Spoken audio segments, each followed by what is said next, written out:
గణపతియే నమః.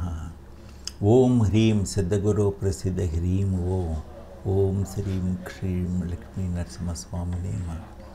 శ్రీ సిద్ధేశ్వర పరమాత్మాని నమః. జయ గురుదత్తాయ నమః. మన సంప్రదాయం ప్రేక్షకులకి నమస్కారం. నేను మీ తోటకూర రఘు మాట్లాడుతున్నాను. మతం అనేటువంటిది మౌఢ్యం కాదు, అది శాస్త్ర విజ్ఞాన ప్రణాళిక. మీరు అది మతం ఏదైనా కావచ్చు. మీరు కూలంకషంగా జాగ్రత్తగా గమనించినట్లయితే అందరికీ కూడా అన్నమాట సమమాతృత్వం, లేకపోతే సౌభ్రాతృత్వం, లేకపోతే అన్నదానం అనేటువంటిది, అంటే సాటి మానవుని, సాటి జీవిని, ప్రకృతిని ప్రేమించమన్నటువంటి సందేశం ఉంటుంది. అలాగే మనకి సత్యయుగం, త్రేతాయుగం, ద్వాపరయుగం, కలియుగం అంటూ 4 యుగాలుగా అన్నమాట కాలాన్ని విభజించారు మన ఋషులు.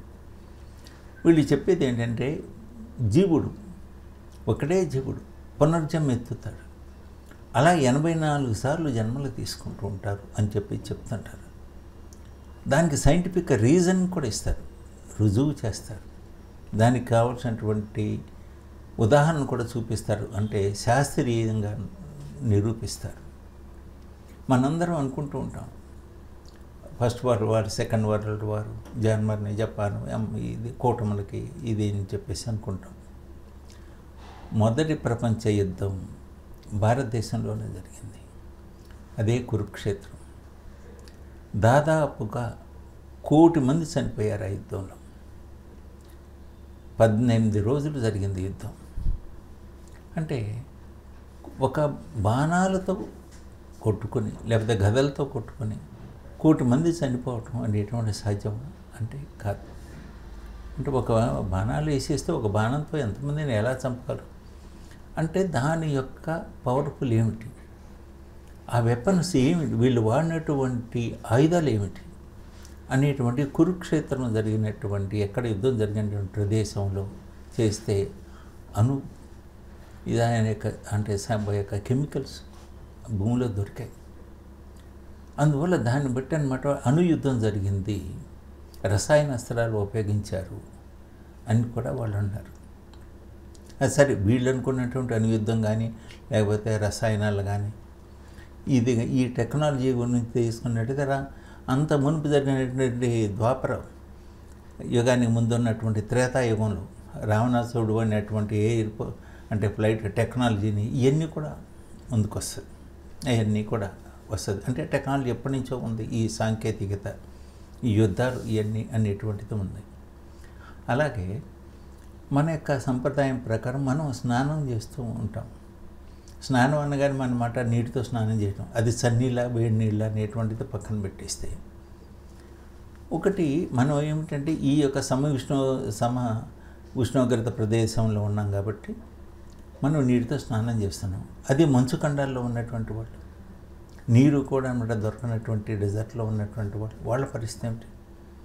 కొంతమందికి వాటర్ ఎలర్జీ ఉంటుంది, నీళ్లు పోస్తే అనమాట వాళ్ళకి బొబ్బలు కూతుంటాయి, ఇది వస్తుంటుంది, వాళ్ళ పరిస్థితి ఏమిటి? మరి నాగసాధువులు అని చెప్పి ఉంటారు, వాళ్ళు ఏంటి విభూది, వాళ్ళంతా విభూది పూసుకొని కనిపిస్తుంటారు, వాళ్ళేమిటి అని చెప్తుంటే దాన్ని విభూతి స్నానం అన్నారు. అంటే వాళ్ళంతా విభూతి పోసుకుంటారు వాళ్ళు, దాన్ని విభూతి స్నానం అన్నారు. అలాగే కొంతమంది గాలిలో నిలబడతారు, అంటే వాయు స్నానం. కొంతమంది సూర్యరశ్మిలో నిలబడతారు, ఇది సూర్య స్నానం అంటారు. అట్లా రకరకాల కాలమానవ పరిస్థితులను బట్టి ఆ యొక్క ఆచారాలు, ఆ వ్యవహారాలు, అలవాట్లు మారిపోతూ ఉంటాయి. అందువల్ల ఏది కూడా అన్నమాట ఇదే ఇలా చేయాలి, హార్డ్ అండ్ ఫాస్ట్ రూల్ లేదు. అక్కడికి వెళ్ళండి మీరు, వాళ్ళ యొక్క వాస్తవికత ఏమిటి, వాళ్ళ దృక్పథం ఏంటి, వాళ్ళు ఏం చెప్పారు అన్నటువంటి దాన్ని గమనించగనక సైంటిఫిక్గా మీరు అనలైజ్ చేసుకుంటే ప్రతి దానికి ఒక రీజన్ తెలుస్తుంటుంది. ఉదాహరణకి మనకి వర్షాలు అంటాం, వర్షం పట్టడం అంటే ఏంటంటే వాన పట్టడం. దీంట్లో అనమాట కొంతమంది అనమాట వడగళ్ళ బండి అని, లేకపోతే చేపలు పడ్డాయని చెప్పి చాలా విచిత్రంగా చెప్పుకుంటారు. అట్లాగే ఈ వర్షాలు 16 రకాల వర్షాలు ఉన్నాయి. ఆ వర్షాన్ని అంటే మన శాస్త్రవేత్తలు ఆ 16 వర్షాలు ఏమిటి, ఎట్లా ఉంటాయి, దానికి ఏమిటి అనేటువంటిది వాళ్ళు శోధించి దాన్ని శాస్త్రీకరించారు. అలాగే పిడుగులు 33 రకాల పిడుగులు పడుతుంటాయి. అలాగే మెరుపులు ఎన్నో రకాల, అంటే ఆ మెరుపు ఒక ఫ్రాక్షన్ ఆఫ్ ది సెకండ్ ఇలా కన్ను రెప్ప మూసి తెరిచేంతనమాట ఆ మెరుపు అనమాట మాయమవుతూ ఉంటుంది. ఆ మెరుపులు ఎన్ని రకాలైనటువంటిది కూడా అధ్యయనం చేసి రాశారు. అందువల్ల వాళ్ళకి యుద్ధం, అలాగే మల్లుడు అనేటువంటి ఆయన అనమాట ఒక యుద్ధం అనమాట, అంటే ఎదురు బహాబాహి తరసపడినప్పుడు చేసే యుద్ధాన్ని అని ఎట్లా ఫైట్ చేయాలి, ఎలా ఇది చేయాలి, వాడిని ఏ విధంగా లోపరుచుకోవాలి, వాడి మీద ఏ విధంగా పై చేయి సాధించాలి అనేదాన్ని ఆయన చెప్పాడు. అందుకని దాన్ని మల్ల యుద్ధం అన్నారు. అట్లా ఈ యుద్ధ క్రీడలని ఎవరు ఎట్లా మాస్టరైజ్ చేశారు, దాని పేరేమిటి, దాన్ని ఎట్లా అనేటువంటిది అంతా కూడా శాస్త్రీయత ఉంది. అందువల్ల 5000 సంవత్సరాల కాలం నాటు మహాభారతంలో అది it is not a fiction, అది ఒక కాల్పనిక గాథ కాదు, అది చరిత్ర, ఆ యథార్థ సంఘటనలు ఉన్నాయి. కాకపోతే క్యారెక్టర్ ఎప్పుడు కవి అనేటువంటి వాడు నిరంకుశుడు, వాడు ఇష్టం కొంచెం అతిశయోక్తులు కొద్దిగా జోడిస్తాడు, అంతకు మించి యథార్థం మాత్రం ఉంటుంది. ఎందుకు మనకి రామాయణం కన్నా చూసినట్టయితే అరవిందాన్ని తీశాడు, దీనికి మన యొక్క అరకులు దీనికి వచ్చేసి తీశాడు. అక్కడ రాముడు లక్ష్మణుడు సీత వాళ్ళు ఏమిటంటే మన యొక్క పెట్టలు కొట్టుకునేటువంటి వాళ్ళలాగా అనమాట, వాళ్ళకి డ్రెస్అప్ చేసి వీళ్ళు చేసి బాణాలు తీశాడు. అందుకే నేషనల్ అవార్డు వచ్చింది సినిమాకి, అది వేరే విషయం. అంటే ఆయన కాన్సెప్ట్ ఏంటంటే ఆ రోజునమాట వాళ్ళు ఇట్లా తిరిగారు, దీని దగ్గర ఇది చేశారని.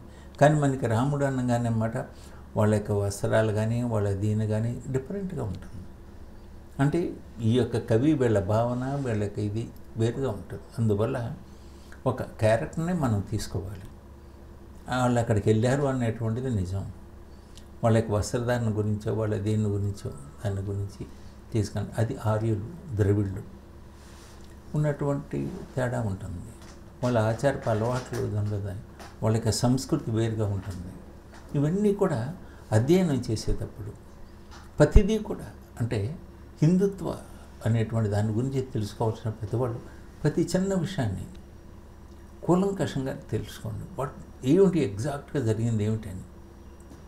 ఈ జనరేషన్ కానీ ఇది కనుక మనం కనుక దాని గురించి డిస్కషన్ చర్చ కనుక సాగాలి. చర్చ కనుక సాగకపోతే ఈ శాస్త్రం అనేటువంటి మరుగున పడిపోద్ది. రేపటి తరానికి ఆపై తరానికి అనమాట అసలు అందదు.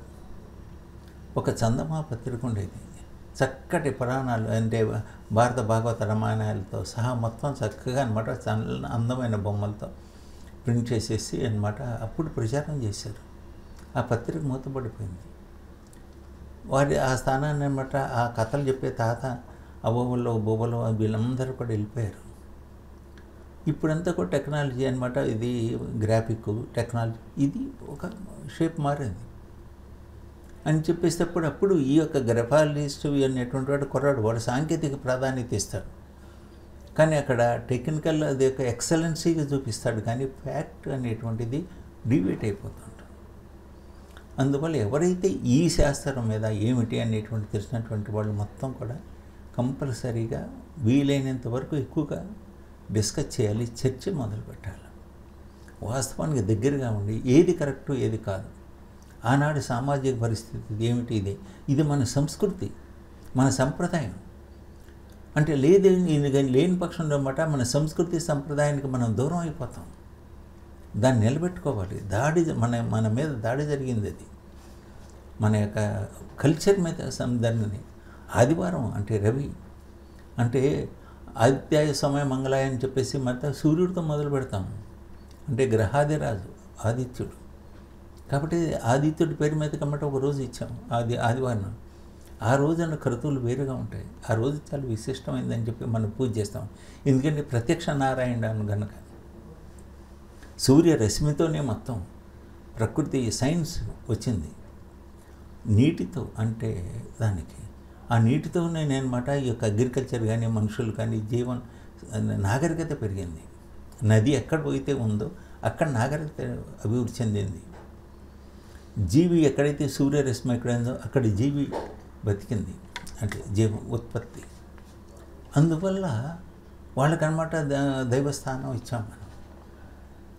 ఎవరు ఇప్పుడు మనకి భారతదేశంలో అంటే ఈ ఇటీవల కాలంలో హిందూ మతం వాళ్ళు ప్రత్యేకించి ట్రైబల్స్ అంటే బడుగులు సొసైటీలో ఎవరైతే ఆర్థికంగా అట్టడుగు అని ఉన్నారో అంటే వాళ్ళందరూ కూడా అనమాట హిందుత్వాన్ని వదిలిపెట్టేసి ఇతర మతాలను పరమతాలను స్వీకరించారు. దానికి కారణం ఏమిటి? వీళ్ళకమాట అంటూ అని లేకపోతే పద్ధతులు అది అని ఇది అని చెప్పేసి వాళ్ళని దూరం అట్టు పెట్టాం మనం. వాళ్ళు ఏమన్నా రండి మీరు దీనికోసం ఇదని చెప్పేసి వాళ్ళు ఎవరినైతే మనం దూరం వద్దు అని చెప్పేసి అంటు పెట్టామో వాళ్ళని రండి అని చెప్పి వాళ్ళు కౌగిలించుకున్నారు. వాళ్ళకనమాట వాళ్ళ పెద్దవాళ్ళే వాళ్ళ యొక్క దేవుళ్ళు. ఎందుకంటే దే ఆర్ ద క్రియేటర్స్. అంటే వాళ్ళకి ఏంటంటే వాళ్ళ పూర్వీకులు తాత వాళ్ళే కదా మనకి జన్మనిచ్చింది. అంటే మరి అట్లాగా అని చెప్పేసి అనుకుంటే మనం కూడా మన పెద్దల్ని అంటే తల్లిదండ్రుల్ని మన తాతని ఈ యొక్క గోత్రనామాలు చెప్పేసుకునేటప్పుడు లేకపోతే పిండం వదిలేటప్పుడు ఈ యొక్క క్రతువుల సమయంలో కూడా వాళ్ళందరూ కూడా పిండం వదులుతూ ఉంటాం. అంటే వాళ్ళని కూడా అన్నమాట దైవంగా భావిస్తాం, జన్మనిచ్చారు కాబట్టి. అలాగే ట్రైబల్స్ కూడా అన్నమాట వాళ్ళకి దేవుళ్ళు ఎవరంటే వాళ్ళే. వాళ్ళకి ఇవన్నీ తెలియదు, ఈ యొక్క ముక్కోటి దేవతల గురించి వాళ్ళ గురించి ఎక్కువగా తెలియదు. అలాంటి సందర్భంలో అలాంటి వాళ్ళ దగ్గరికి వచ్చి ఒరే ఈ దేవుడు ఎవరు రా అని చెప్పి మీ తాతలు అట్లా ఇదిగో రా అని చెప్పేసి వాళ్ళు ఒక చూపెట్టారు. ఒక అబ్రాహ్మణ ఒక జీసస్ అని చెప్పి ఆయన మీ దేవుడు అన్నారు. ఓహో మా తాత ఆయన ఇలా ఉంటాడు కాబోలు, ఆయన ఏది చెప్పాడు కాబోలు అని చెప్పేసి అనుకుని వాళ్ళు హ్యాపీగా కన్వర్ట్ అయిపోయారు.